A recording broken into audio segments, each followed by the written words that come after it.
27 মে বিকেলে রাজধানীর আগারগাঁওস্থ বিডায় US Bangladesh business কাউন্সিলের নিয়মিত বৈঠক অনুষ্ঠিত হয়েছে। বৈঠকে প্রধানমন্ত্রীর বিনিয়োগ উপদেষ্টা সালমান এফ রহমানের সাথে আলোচনা হয় বেশ কয়েকটি মার্কিন বিনিয়োগকারী প্রতিষ্ঠানগুলোর মাঝে বাংলাদেশে আর্টিফিশিয়াল ইন্টেলিজেন্স ও ডেটা সেন্টারে বিনিয়োগে আগ্রহী মেটা, এছাড়া ভিসা ও মাস্টার কার্ড তাদের অত্যাধুনিক ট্যাপ কার্ড প্রযুক্তি নিয়ে মেট্রো রেল ও এলিভেটেড এক্সপ্রেসওয়েতে বিনিয়োগ করতে চায় বলে আয়োজিত সংবাদ সম্মেলনে জানান সালমান এফ রহমান। এ সময় সাংবাদিকদের বিভিন্ন প্রশ্নের উত্তরে তিনি বলেন, পুঁজিবাজারকে শক্তিশালী করতে হবে। এদেশে সবাই ব্যাংক থেকে ঋণ নেয়, কিন্তু উন্নত দেশগুলোতে ঋণ নেওয়া হয় পুঁজিবাজার থেকে।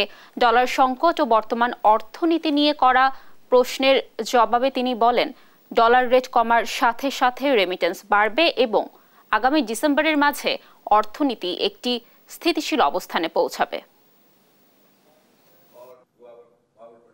দাম বাড়বে, দাম কমবে, এটা হলো মার্কেটের একটা ডিস্টিং। এখানে সরকারকে কিন্তু কোনো সময় ইন্টারফিয়ার করা উচিত না। সরকার যেটা দেখবে যে কোনো ম্যানিপুলেশন হচ্ছে কিনা, পুঁজিবাজারে কোনো রকমের 2 নম্বরই হচ্ছে কিনা, সেটা সরকারের দেখার কথা, যেটা রেগুলেটরটা দেখবে। আমাদের পুঁজিবাজারের যে